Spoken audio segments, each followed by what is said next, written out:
고린도후서 5장 1절 우리 함께 한 목소리로 한 절 말씀 같이 읽겠습니다. 같이 읽습니다. 시작. 만일 땅에 있는 우리의 장막집이 무너지면 하나님께서 지으신 집 곧 손으로 지은 것이 아니요 하늘에 있는 영원한 집이 우리에게 있는 줄 아느니라. 아멘. 시편 27편 4절 말씀도 같이 한번 읽겠습니다.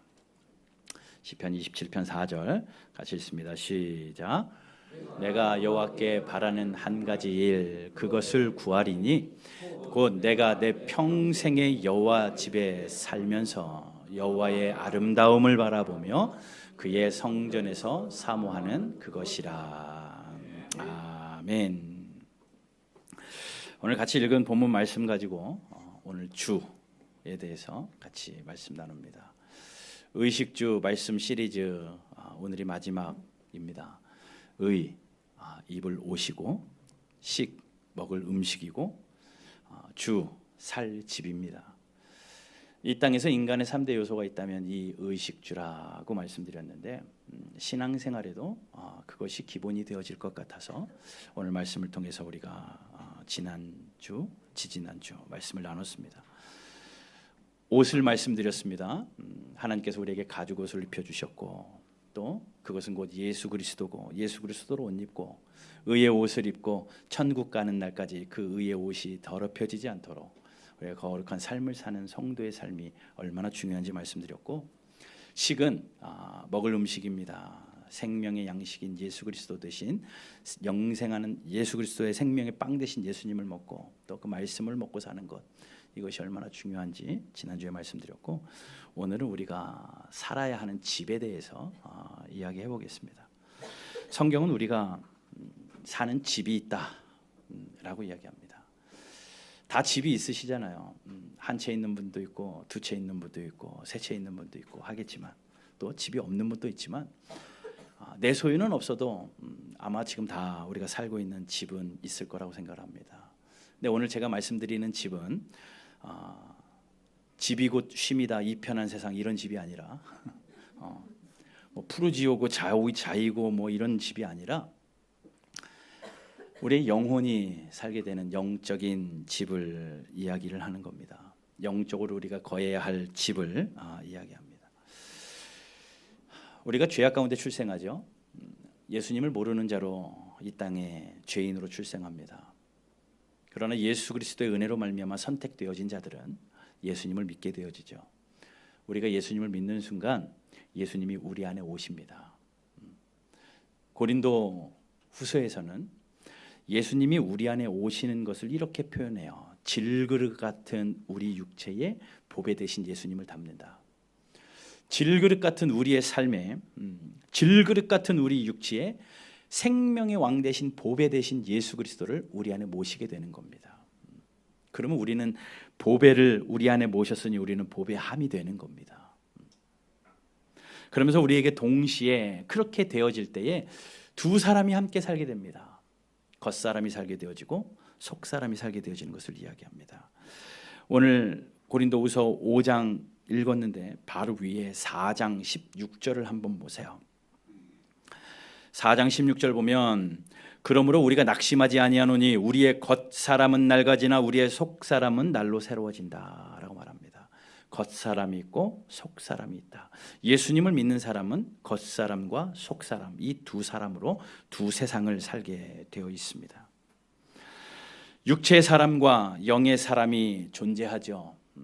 그런데 우리 육체의 사람은 시간이 가면 갈수록 낡아지고 고장납니다. 그런데 우리의 영의 사람은 날이 가면 갈수록 날마다 새로워진다라고 성경은 이야기합니다. 그러면서 우리가 보이는 이 겉사람을 주목하며 살지 말고 성경은 보이지 않는 속사람을 주목하며 사십시오라고 권면해요. 왜냐하면 보이는 것은 잠깐인데 보이지 않는 것은 영원하기 때문에 그렇습니다. 보이는 잠깐을 위하여 살지 말고 보이지 않는 영원한 것을 위하여 우리의 겉사람을 위하여만 살지 말고 우리의 속사람을 위하여 사십시오라고 사도 바울이 권면합니다. 그 내용이 고린도후서 4장이에요. 고린도후서 4장입니다. 그래서 4장 18절에 결론적으로 이렇게 말씀하죠. 우리가 주목하는 것은 보이는 것이 아니니 보이는 것이 않는 것이니 보이는 것은 잠깐이요 보이지 않는 것은 영원함이라. 그러면서 예수 그리스도를 믿는 사람은 겉사람과 속사람이 함께 살게 되어지지만 우리가 신경 써야 할 것은 속사람이고 그것은 보이지 않는 것이며 영원한 것이기에 우리가 그러한 삶을 살아야 된다라고 말합니다.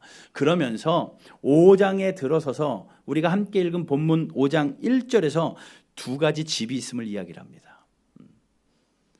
두 가지 집이 있다라고 말하는데 하나는 무슨 집입니까? 이 땅에 있는 장막집. 그리고 또 하나는 하늘에 있는 영원한 집. 그러니 우리가 예수 믿는 순간 우리에게는 두 가지 집이 있는데요. 이 땅에 살면서 이 땅에서 누리는 이 땅의 집이 있고 영적으로요. 또 죽어 하늘나라 가서 영원히 살게 될 하늘의 집이 있다라고 말합니다. 여러분 예수님이 지금 뭐 하시는 줄 아십니까? 물론 하나님 우편에 앉아 계셔서 우리를 위하여 중보하고 계시는 대제사장 되신 예수님이시지만 성경을 가만히 읽어보십시오. 요한복음 14장 1절과 2절 한번 읽어보겠습니다. 요한복음 14장 1절과 2절 말씀 보면 이 말씀을 하시게 된 배경이 이거예요.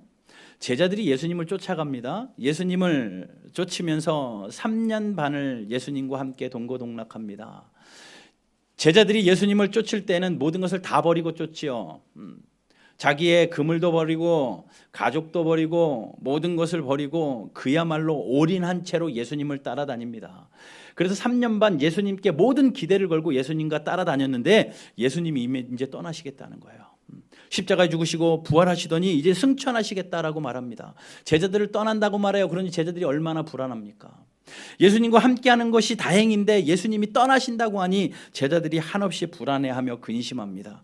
그 불안해하며 근심하는 그 눈빛을 바라본 예수님께서 그 제자들에게 14장 1절에서 이렇게 이야기하는 거예요. 너희는 마음에 근심하지 마라. 하나님을 믿으니 또 나를 믿으라 라고 이야기하시면서 2절에서 이런 말씀합니다. 내 아버지 집에 거할 곳이 많도다. 그렇지 않으면 너에게 일렀으리라. 내가 너희를 위하여 거처를 예배하러 가노니 3절에서 가서 너희를 위하여 거처를 예배하면 내가 다시 와서 너희를 내게로 영접하여 나 있는 곳에 너희도 있게 하리라. 예수님 뭐라고 말씀합니까? 내가 지금 가는 것이 너희들 거처 예배하러 간다. 너희가 있을 거처를 예비하고 3절에서 그 거처가 다 예비되어지면 내가 다시 와서 너희를 데리고 가마 라고 이야기합니다. 그러니 이 말씀만 보고 근거로 삼는다면 하나님은 지금 하늘에서 우리의 거처를 우리가 영원히 살 집을 만들고 계신다는 거죠. 그러니 우리에게는 예수님을 믿는 저와 여러분들에게는 이 땅에서 사는 장막집이 있고 죽어서 천국가 살게 될 영원한 하나님의 하늘의 집이 있다라는 겁니다. 이 두 집을 잘 살아야 되는데 먼저는 하늘에 있는 하늘의 집은요 소망 가지고 살아야죠. 그곳에 가서 영원히 하나님과 왕노릇하며 살게 될 그 날을 소망하며 살아야 되겠지만 문제는 이 땅에서의 집입니다. 이 땅에서의 집이에요. 이 땅에서의 집은요 이 장막집이라고 이야기하는 건요 우리의 육체입니다. 우리의 영혼이 거하는 장막집이 바로 우리의 육체입니다. 그러면 우리가 내 영혼이 거하는 내 속사람이 거하는 이 육체 덩어리 이 장막집을 우리가 어떻게 다스리며 살아야 되는가? 이게 정말 중요하죠. 천국에 가서 하나님의 백성으로 사는 건 못지않게 우리가 이 땅에서 내 영혼이 살고 있는 육체의 장막집을 위하여 언젠가는 벗어버리게 되지만 이 장막집을 위하여 우리가 애쓰고 살아야 할 노력도 필요합니다. 내가 사는 집만 꾸밀 것이 아니라 내가 사는 보이는 그러한 내 집만 꾸밀 것이 아니라 내가 사는 내 영혼이 사는 육체의 집도 관리해야 된다라고 이야기해요. 결론적으로 권면드리면서 도전합니다. 여러분 우리가 이 세상에서 해야 될 일은요 육신의 장막집에 살면서 여러분들의 영혼이 육신화되지 않는 거예요. 내 영혼이 이 육체에 살면서 이 육체 안에 있는 내 영혼이 날마다 즐거울 수 있도록 우리가 이 육체를 쳐서 하나님 앞에 복종시키는 것이 우리에게 필요합니다. 만약에 여러분 안에 있는 속사람이요, 육체의 욕심에 따라서 물들어 버리잖아요. 영혼까지 파멸입니다. 내 영혼까지 파멸이에요. 내 육체가 육체의 소욕대로, 정욕대로 살아가면 내 영혼은 그대로 파멸되고 마는 겁니다. 그러니 여러분, 육체를 다스리고 육체의 소욕을 날마다 거스르면서 내 영이 기뻐하는 삶을 사셔야 돼요. 베드로전서 2장 11절에서 베드로가 이렇게 귀한 말씀을 합니다. 같이 읽어봅시다. 시작. 거류민과 나그네 같은 너희를 권하노니 영혼을 거슬러 싸우는 육체의 정욕을 제어하라. 왜 나그네와 거류민이라고 말합니까? 잠시 지나가는 사람들입니다. 우리가 이 땅에 사는 길어야 100년도 채 살지 못하는 우리의 인생은 잠시 왔다 잠시 가는 거죠. 얼마나 세월이 빠릅니까? 잠시 왔다 잠시 가는 우리의 인생이지만 그 짧은 세월 속에 우리가 살아야 될 것은 내 영혼을 거스르는 육체를 제어하며 사는 겁니다. 여러분, 영혼이 사는 육체를 잘 제어하십시오. 여러분들의 영혼이 사는 장막집을 위하여 이거 어차피 살다 끝날 것이 아니라 이 장막집이 안전할 수 있도록, 평안할 수 있도록 여러분 장막을 잘 보살피셔야 되는데 그것이 육체의 정욕을 피하는 겁니다. 육체의 정욕을 피하는. 여러분, 육체의 정욕이 뭡니까?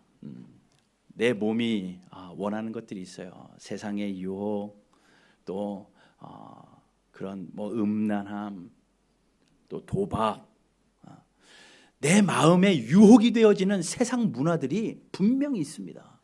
근데 그런 것들은 내 영혼을 거스르기 때문에 계속 그런 것들을 제어해야지, 다스리고 거스러 싸워야지, 그냥 내버려 두면요 내 영혼이 피폐해지고 물들 수밖에 없다는 겁니다.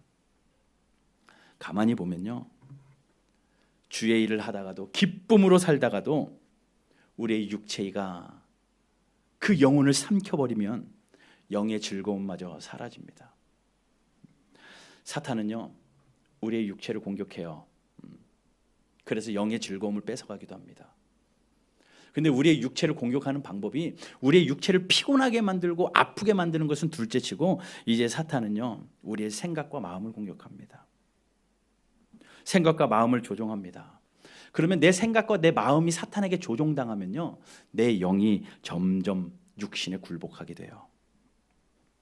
주의 일을 하다가 생각이 복잡해지는 경우가 있습니다. 기쁨으로 주의 일을 하다가, 즐거움으로 주의 일을 하다가 갑자기 생각이 복잡해지는 때가 분명히 옵니다. 사탄이 주는 생각이, 왜 이걸 나 혼자만 하고 있지? 왜 이거를 이렇게 하고 있지?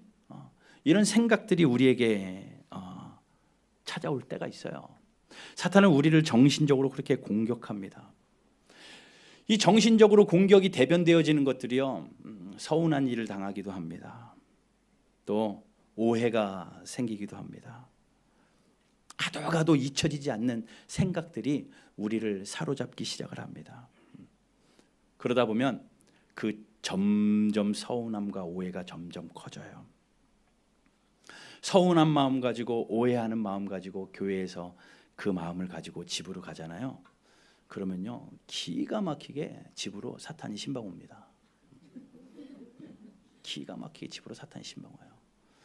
사탄 신방 와서 뭐 하냐면요 우리의 생각을 부채질을 해요. 그 서운함이 더 커지도록 부채질합니다. 여러분, 장작불 피워놓고 부채질 해보셨잖아요. 부채질 좀만 하면 불이 활활 타오르거든요. 사탄이 우리의 생각에 부채질을 합니다. 오해가 점점 커집니다. 서운함이 점점 커집니다. 그러다 보면 우리의 육체가 영혼에 사로잡혀서 완전히 피폐해져 버립니다. 그러다 보니 그 생각으로 끝나는 것이 아니라 우리의 영혼의 문제까지 이어집니다. 그래서 어떻게 됩니까? 교회 가기 싫어지고, 비판이 늘어나고, 어쩔 수 없이 교회 나와도 사람들이 싫고, 결국에는 목사가 싫고 설교가 안 들려지고, 하나님의 말씀이 내 눈으로 들어오지 않고 들려지지 않는 일들이 분명히 이릅니다. 여러분, 그러니 우리가 생각도 마음도 지켜야 되겠지만 우리의 싸움은 육체를 거스르는, 육체의 영혼을 거스르는 육체의 정욕과의 싸움이 우리의 싸움입니다. 죄는요 누룩같이 번져요.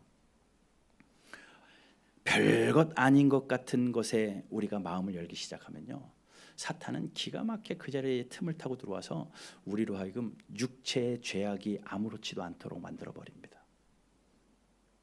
그러니 교회 안에서는요, 철저하게 세상의 문화나 세상의 생각이나 세상의 그러한 육체의 욕심들이 파고들지 않도록 우리는 힘쓰고 했으며 나를 지키고 교회를 지켜야 하는 줄로 믿습니다. 그래서 교회 오면 날마다 만나면 즐겁고 천국의 모임 같고 가정 같고 행복하고 이래야지, 서로 보면 힘들고 짜증나고 아프고, 또 하나님의 말씀을 듣고 배우면 그것대로 살려는 열심과 노력이 있어야 되는데 그렇지 않고, 그렇다면 안 되죠. 여러분, 우리가 육체를 잘 다스리시는 저와 여러분들 되시기를 주님의 이름으로 축복합니다. 이게 영적인 순서예요. 그래야 우리의 영이 살고요, 영이 거하는 내 육체가 강건하고 또 내 영혼이 강건하면요, 그 다음에는 범사가 잘 되는 거죠. 분명히 요한 3서 2절에 이런 말씀이 있습니다. 같이 한번 읽어봅시다. 시작. 내가 범사에 잘되고 강건하기를 간구하노라. 범사에 잘되는 것만 기대하지 마시고요, 범사에 잘되려면 뭐가 잘 돼야 된다? 영혼이 잘 돼야 돼요. 영혼이 잘됨 같이 범사가 잘 되는 거거든요. 영혼은 하나도 잘못되는데 범사가 잘 되면요, 그것은 저주입니다. 그건 저주야. 하나님을 알지 못하는 사람들입니다. 하나님을 아는 사람들의 영적인 질서는 범사가 잘 되는 것이 영혼이 잘 되는 것이에요. 그런데 영혼이 잘 되려면요, 그 영혼을 거스리는 육체를 제어하는 것, 이것이 이제 성립이 되는 거죠. 그러니 여러분, 우리가 범사가 잘 되기 위하여 우리의 영혼이 강건해야 되고, 내 영혼이 강건하기 위하여 육체를 거스르는 세상의 정욕과 세상의 소욕들과 날마다 싸워서 승리하는 저와 여러분들 되시기를 주님의 이름으로 축복합니다. 사도 바울도 그렇게 기도합니다. 내가 쳐서 복종한다. 내가 육체를 쳐서 하나님 앞에 복종하고 내가 이 육체를 쳐서 십자가 앞에 복종한다. 얼마나 힘들었으면 그래요. 사도 바울이 그 육체를 영혼과 거스려서 싸우는 것이 얼마나 힘들었으면 사도 바울도 오호라 나는 곤고한 사람이로다. 누가 이 사망의 몸에서 날 좀 건져 주십시오. 사는 것이 정말 힘들었습니다. 육체와 영혼이 거스리는 그 싸움이 너무나도 치열해서 하루하루 사는 것이 정말 힘들었어요. 그런데 여러분, 우리가 살아가는 삶이 너무 편하다고요? 육체를 거스르지 않고 육체의 소욕대로 살고 되니 얼마나 편안합니까? 편안합니까? 여러분, 이번 한 주간, 아니 주님 다시 오시는 날까지 우리의 육체의 소욕을 제어할 수 있는, 이생의 자랑을 따라가지 않고 안목의 장욕을 따라가지 않고 하나님의 영광만을 바라보며 우리의 영혼이 강건해지도록 우리의 육체까지 다스릴 줄 아는, 내 영혼이 사는 집, 내 장막집을 언젠간 벗게 되지만 그래도 그것을 내가 사는 날 동안은 잘 다스리는 저와 여러분들 되시기를 주님의 이름으로 축복합니다. 그럼 이 육체를 잘 가꾸기 위해서요, 세상의 소욕들을 제어하는 것 중요하지만, 그래서 나를 다스리는 것 중요하지만, 성경은 로마서 12장 1절은 우리에게 그렇게 권면하고 있어요. 같이 읽어봅시다. 시작. 그러므로 형제들아,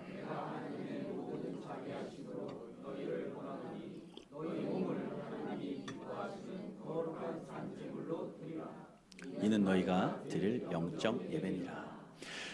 우리의 영혼이 살고 있는 우리 육체의 몸을요, 어떻게 해요? 하나님이 기뻐하시는 거룩한 산 제물로 드리래요. 육신을 잘 가꾸어서 그 육체가 거룩한 산 제물로 하나님 앞에 드려지도록 우리 몸을 세상과 구별하라라는 겁니다. 우리의 몸을 세상과 구별해내라는 겁니다. 영이 거하는 장막집을 매일매일 하나님이 기뻐하시는 산 제물로 드릴 수 있는 몸을 만드셔야 됩니다. 여러분, 우리의 몸이 세상 문화에 물들지 않도록 애쓰십시오.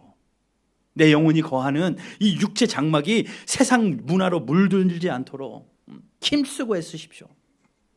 주일에 한 번 와서 반짝 신앙하는 신앙의 삶이 아니라 매일매일 1년 365일 24시간의 삶이 하나님 앞에 드려지는 거룩한 산 제물이 되어야 됩니다. 하나님은요, 아무것도 없어도, 이곳에 사람이 없고 뭐 음향 장비가 없고 뭐 봉사자들이 없다 할지라도 여러분들이 일주일 동안 정말 열심히 거룩하게 살고 와서 앉아 있으면 하나님이 그거 받으시겠다는 거예요. 아무도 없어도 여러분들이 일주일 동안 내가 내 육체를 쳐서 세상을 거스르고 육체의 정욕을 거스리는 삶으로 거룩하게 구별하여 하나님 앞에 나와 앉아 있으면 하나님이 그 예배 받으시고 그 사람 받으시겠다라는 겁니다. 여러분, 우리의 몸을 거룩한 산 제물로 날마다 준비하시고 예비하시고 하나님 앞에 올려드리는 저와 여러분들 되시기를 주님 이름으로 축복합니다. 그러니 우리의 책임은요, 우리 몸이 거룩하도록 지켜내는 게 우리의 책임입니다. 내 영혼이 사는 집, 이 육체의 집 거룩하게 지켜내십시오. 세상 문화가 틈타지 않도록 거룩하게 지켜내십시오. 악한 사탄이 틈타지 않도록 우리의 생각과 마음을 지키고 우리의 육체까지도 지키십시오. 그러면서 사도 바울은 로마서 6장에서 그렇게 지켜낸 육신 가지고 좀 더 적극적으로 한 가지 권면을 합니다. 13절에 이렇게 말합니다. 시작. 또 너희 지체를 불의의 무기로 죄에게 내주지 말고 오직 너희 자신을 죽은 자 가운데서 하나님께 드리며 너희 지체를 의의 무기로 하나님께 드리라. 세상의 소욕에서, 세상 정욕에서 나만 지키는 그런 지키는 것으로만 살지 말고 이제는 좀 더 나가서 의의 무기로 하나님 앞에 내 몸을 드리래요. 여러분, 우리의 몸을 불의의 무기로 드리지 말고 적극적으로 의의 무기로 드리라는 겁니다. 이건 뭡니까? 내 몸을 하나님이 쓰시는 칼로 드리라는 거예요. 내 이 육체 덩어리를요, 하나님이 마음껏 사용하시는 무기로 드리라는 겁니다. 먹고 살며 즐기는 육체가 아닙니다. 하나님의 손에 들려진 무기처럼 살라라는 거예요. 이 땅에서 즐겁게 육체적으로 즐거워하며 사는 것이 아니라 우리 그리스도인들은요, 하나님의 무기처럼 살라라는 겁니다. 하나님 앞에 쓰임 받으라고 우리 육체가 있는 겁니다. 즐기라고 육체가 있는 게 아닙니다. 하나님께 쓰임 받으라고 무기로 사용되라고 우리의 육체가 있는 거예요. 여러분 몸이라고 내 거 아닙니다. 하나님 거예요. 하나님이 불러가시면 언제라도 끝나는 인생이 우리네 인생이고, 우리 몸은 하나님께 속해 있습니다. 그러니 사나 죽으나 하나님 거예요. 그러니 이 몸 하나님 앞에 무기로 드리자고요. 무기로 드리자고요. 우리 사랑하는 청년들, 젊을 때 무기로 드리십시오. 젊을 때 하나님 앞에 가장 힘 있을 때, 가장 박력 있을 때 하나님 앞에 멋지게 무기로 드리세요. 하나님이 그 무기로 세상을 아름답게 만드시는 통로로 우리를 사용하실 줄로 믿습니다. 세상을 위하여 내 몸을 쓰면요, 나는 불의의 무기, 병기가 돼요. 분명히 말하죠. 너희 지체를 불의의 무기로 죄에 내주지 말래요. 내 몸이 불의의 무기로 살 것이냐, 아니면 하나님의 손에 붙들려서 의의 무기로 살 것이냐, 나에게 달려 있습니다. 여러분, 육체를 잘 다스려서 여러분들이 의의 무기로 사용되어지는 여러분들의 육체 되기를 주님의 이름으로 축복합니다. 여러분들의 무기는 어디에 주로 잘 사용돼요? 여러분들의 몸은 어디에 많이 사용됩니까? 불의의 무기로 사용돼요? 의의 무기로 사용됩니까? 내가 판단법이 있어요. 내가 가는 곳마다 싸움이 일어나고, 가는 곳마다 오해가 생기고, 가는 곳마다 세상적인 일들이 일어나고, 가는 곳마다 세상의 문화들이 내 주변에 펼쳐지면요, 그것은 내가 의의 무기로, 불의의 무기로 살고 있다는 증거예요. 반대로 내가 가는 곳마다 화해가 일어나고, 가는 곳마다 성령 충만이 일어나고, 가는 곳마다 구원의 일들이 일어난다, 그러면 내가 의의 무기로 사용되고 있다는 증거입니다. 잘 판단하셔서 여러분 들려진 말씀대로 여러분이 하나님 앞에 의의 무기로 드리는 그런 의의 무기 같은 하나님의 손에 붙들린 그러한 집들로 살아가는 저와 여러분들 되시기를 주님의 이름으로 축복합니다. 여러분 그렇게 기도했으면 좋겠어요. 하나님, 저를 드리고 싶습니다. 하나님, 나의 이 무기를, 나에게 주신 이 육체를 의의 무기로 드립니다. 하나님, 사용해 주십시오. 말씀만 하시면 하나님, 내가 이 무기를 하나님 앞에 드려 무엇이든 순종하겠습니다. 하나님, 이것이 내가 살아가는 이유입니다. 그리하여 하나님 앞에 영광 돌리는 그런 삶으로 살아가기를 주님의 이름으로 축복합니다. 이 육체의 장막이 이 땅에 사는 날 동안에 가장 복된 게 뭔 줄 아십니까? 내 영혼이 사는 이 육체의 장막이 가장 복된 것은요, 주의 전에 사는 거예요. 아버지 집에서 사는 것이 가장 복된 겁니다. 시편 84편 4절 말씀 한번 보십시다. 같이 할게요. 시작. 사는 자들은 복이 있나니 그들이 항상 주를 찬송. 주의 집, 하나님의 집, 하나님의 집에 나의 육체의 집이 있는 것이 가장 복되대요. 또 시편 65편에서는 이렇게 이야기합니다. 4절입니다. 같이 읽을게요. 시작. 주께서 택하시고 가까이 오게 하사 주의 뜰에 살게 하신 사람은 복이 있나이다. 우리가 주의 집 곧 주의 성전의 아름다움으로 만족하리이다. 주의 뜰에 살게 한 사람이 복이 있대요. 여러분, 육체의 소욕을 버리고 의의 무기로, 의의 병기로 열심히 세상에서 살고, 또 여러분들의 이 육체는 주의 뜰에서 살면, 주의 집에서 살면, 하나님의 성전 이곳에서 살면 그것이 가장 하나님의 백성으로 살아가는 복인 줄로 믿습니다. 오늘 본문도 그렇게 이야기하죠. 시편 27편 4절 말씀 우리 같이 읽었는데 한 번만 더 같이 읽어봅시다. 같이 읽을게요. 시작. 내가 여호와께 바라는 한 가지 일, 그것을 구하리니 곧 내가 내 평생의 여호와의 집에 살면서 여호와의 아름다움을 바라보며 그의 성전을 사모하는 그것이라. 평생에 바라는 일 한 가지가 뭐래요? 여호와의 집에 살면서 그 여호와의 아름다움을 보며 그 성전을 사모하는 것이 시편 기자의 평생의 소원이었다면, 그 정도는 안 되더라도 우리도 여러 소원 중에 하나 될 수 있잖아요. 아니, 좀 더 욕심을 내서 하나님, 나도 의의 병기로 의의 무기로 주 앞에 드려지는 육체로 살고, 하나님, 내 육체가 가장 행복한 주의 뜰에서 살되 평생의 여호와의 집에 살면서 여호와의 영광을 보는 그런 복된 삶을 살게 하여 주십시오. 여러분, 그러면 그곳이 천국입니다. 그것이 천국의 삶이에요. 여러분, 그러한 사모함이 있는 저와 여러분들 되시기를 주님의 이름으로 축복합니다. 하나님이 바른 교회로 부르시고 우리로 함께 바른 교회로 묶어주시고 이곳에서 예배하게 하셨다면 이곳이 하나님의 집입니다. 이곳이 하나님의 집이에요. 여러분들이 살고 있는 여러분의 집만 가꾸지 말고 하나님의 집도 가꾸는 은혜가 있기를 바랍니다. 서로를 돌아보십시오. 아픈 사람을 보살펴 주십시오. 힘든 사람을 손잡아 주십시오. 또 하나님의 성전을 사모하십시오. 모이기를 힘쓰십시오. 하나님 앞에 예배하는 이 시간이 가장 소중한 시간인 줄 알아 하나님 앞에 나와서 영광 돌리는 저와 여러분들 되시기를 바랍니다. 여러분, 이곳에 한 시간 예배하기 위하여 정말 원근 각지에서 모이잖아요. 가까이 계신 분도 계시지만 멀리 계신 분도 계십니다. 제일 멀게는 청라에서 오시는 집사님도 계십니다. 가산 디지털에서도 옵니다. 이렇게 멀리서 주의 전을 사모하여 오는데, 우리 오 집사님, 제가 맨날 그래요. 집사님, 오가시니 너무 힘드시겠습니다. 2시간 걸리신대요. 그리고 또 끝나고 또 2시간 또 가셔야 돼요. 힘드시겠을 때 아니래요. 즐겁대요. 기쁘다고 하시더라고요. 그래서 옛날에 제가 알았던 한 분이 우리 집사님 맨날 생각이 나요. 그때 그분도 차로 2시간 거리, 2시간 반, 3시간 그 정도 거리 되는 곳에 사셨던 분입니다. 그러다 보니까 그분이 미국의 교회였는데 금요일날 저녁에 와요. 주일날 예배드리기 위하여. 금요일날 저녁 철야 예배 때 와가지고 철야 예배를 드리고 토요일날은 하루 종일 교회를 살핍니다. 남자분이었는데 하루 종일 교회 뭐 부셔진 거 고치고 청소하고 주일 준비를 토요일날 혼자 하루 종일 다 해요. 그리고 주일날 예배드리고 가족들 데리고 또 집으로 내려갑니다.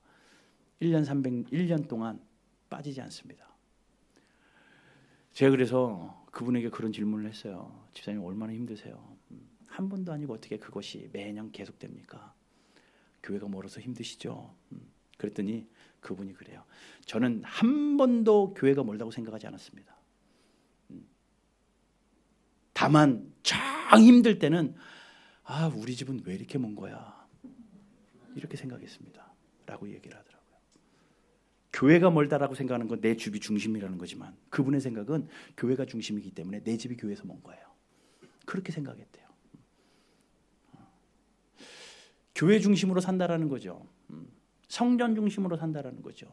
주의 뜰 안에 사는 자의 복이 있다. 하나님이 그런 가정에 왜 복 주시지 않겠습니까? 이 땅의 복, 하늘의 복 왜 주시지 않겠습니까? 자녀의 복 왜 주시지 않겠습니까? 하나님이 가득가득 채워주시죠. 여러분, 주의 전을 사모하고 모이기를 힘쓰고 우리에게 주신 이 바른 교회 아름답게 가꾸어가는 저와 여러분들 되시기를 주님의 이름으로 축복합니다. 교회가 건물이 아닙니다. 교회는 사람입니다. 그렇기 때문에 서로 아름답게 가꿔야 되지만 그렇다고 건물 무시할 수는 없어요. 우리가 예배하는 곳입니다. 우리가 모이는 곳입니다. 이곳을 사랑하십시오. 우리 청년들 매주 청소하느라고 정말 고생이 많아요. 힘들 때도 있죠. 추석에도 쉬지 않고 와서 청소하는 걸 보면서 저는 늘 뒤돌아서 기도합니다. 하나님, 주의 전을 이렇게 사모해서 모르겠어요. 그냥 스케줄에 맞춰서 억지로 하는지는 모르겠지만 금요일날 철회 예배 끝나고 청소하고 토요일날 저녁에 와서 청소하고 정 바빠서 못하면 주일날 아침에 일찍 와서 청소하고 이게 쉬운 일입니까? 자신 있게 이야기합니다. 우리나라 전국에서 예배당 청소하는 청년들이 있으면 나오라고 그래. 없습니다. 제가 알기로는 없어요. 제가 알기로는 없어요. 제가 아는 목사님도 저희랑 교회 사이즈도 비슷하고 청년들 비율도 비슷합니다. 근데 그분이 그런 이야기를 해요. 우리 청년들이 데모를 해가지고 청소를 외부 업체에다가 맡기겠다고. 그래서 야, 교회 재정도 그랬더니 저희들이 돈 걷어서 낼 테니까요. 그러면서 그렇게 그래서 청년들이 돈 걷어서 외부 업체에서 일을 시켰대요. 돈이 문제가 아니라 마음의 문제죠. 그렇게 하라는 거 아니고.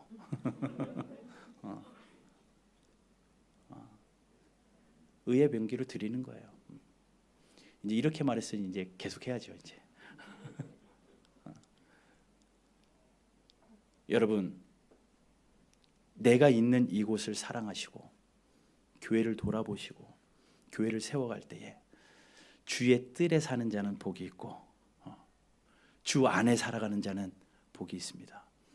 우리가 살아가는 이 육체 또한 잘 다스려야 되겠지만 이 육체가 복이 있는 하나님의 집 사모하고 더 아름답게 가꾸어내는 저와 여러분들 되기를 주님의 이름으로 축복합니다. 시편 23편은 여호와는 시편 23편 한번 말씀 보세요. 시편 23편 펴보십시오. 우리가 잘 아는 말씀이잖아요. 여호와는 내 목자시니 내게 부족함이 없으리로다 쭉 나오잖아요. 그런데 거기서 6절에서 맨 마지막 절에서 이렇게 이야기합니다. 다윗이 이렇게 고백하죠. 6절 같이 한번 읽어보겠습니다. 시작. 내 평생의 선하심과 인자하심이 반드시 나를 따르리니 내가 여호와의 집에 영원히 살리로다. 이 다윗의 소원이고 다윗의 고백이고 다윗의 결단이에요. 여러분, 이제 우리의 결단 되기를 바랍니다. 내가 하나님을 섬기는 하나님의 사람으로서 내 육체를 잘 가꾸어서 내 영혼이 사는 집 아름답게 가꾸어내고 그리하고 그 마음 가지고 내가 영원히 살 천국의 집을 소망하며 살게 하여 주시고 내가 이 땅에 사는 날 동안에 하나님께서 교회로 묶어주셨으니 주의 집을 여호와의 집을 영원히 사랑하여 섬기는 아름답게 이루어가는 복된 은혜로 살아가는 저와 여러분들 되시기를 주님의 이름으로 축복합니다. 의식주의 주는 내 육체를 잘 다스려서 아름다운 성도의 삶으로 사는 것이며 하나님이 나에게 주신 주의 집 교회를 아름답게 섬기는 일입니다. 더욱더 그 일들을 통하여 하나님께 큰 영광 돌리는 저와 여러분들 되시기를 주님의 이름으로 축복합니다. 자, 기도하겠습니다.